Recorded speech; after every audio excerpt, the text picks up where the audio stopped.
ആയിരങ്ങളിലും പതിനായിരങ്ങളിലും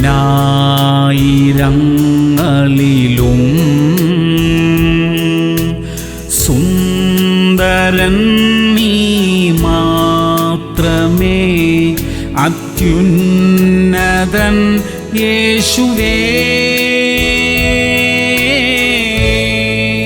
സദൃശ്യവാക്യങ്ങൾ 12:25. മനോവ്യസനം ഹേതുവായി മനുഷ്യന്റെ മനസ്സിടിയുന്നു, ഒരു നല്ല വാക്കോ അതിനെ സന്തോഷിപ്പിക്കുന്നു. പ്രിയമുള്ളവരെ, നമ്മളൊക്കെ മാനസികമായി തളർന്നു പോകുന്ന ചില സന്ദർഭങ്ങളുണ്ട്. അപ്പോഴെല്ലാം നമ്മെ ധൈര്യപ്പെടുത്താൻ ചില വാക്കുകൾ മതി. അതിന് ആരെയെങ്കിലും നിശ്ചയമായും ദൈവം ഒരുക്കിയിട്ടുണ്ടാകും. നമ്മുടെ ആശ്വാസത്തിനായി സംസാരിക്കാൻ നാം പ്രതീക്ഷിക്കാത്ത ചിലരെ ദൈവം നമുക്കായി ഒരുക്കും. അങ്ങനെയുള്ള ചില നല്ല വാക്കുകൾ കേൾക്കാൻ ഇന്ന് ഇടയാകട്ടെ. പ്രാർത്ഥിക്കാം. സ്വർഗീയ പിതാവേ, മനസ്സ് തളർന്നിരിക്കുന്നവർക്കായി പ്രാർത്ഥിക്കുകയാണ്. അവരെ ധൈര്യപ്പെടുത്താൻ അവർക്കായി ചിലരെ എഴുന്നേൽപ്പിക്കണമേ അപ്പാ. എല്ലാ ബലഹീനതകളും ക്ഷീണങ്ങളും ദുഃഖങ്ങളും ഇപ്പോൾ തന്നെ മാറിപ്പോകാനിടയാകട്ടെ. യേശു ക്രിസ്തുവിന്റെ നാമത്തിൽ തന്നെ. ആമേൻ, ആമേൻ, ആമേൻ.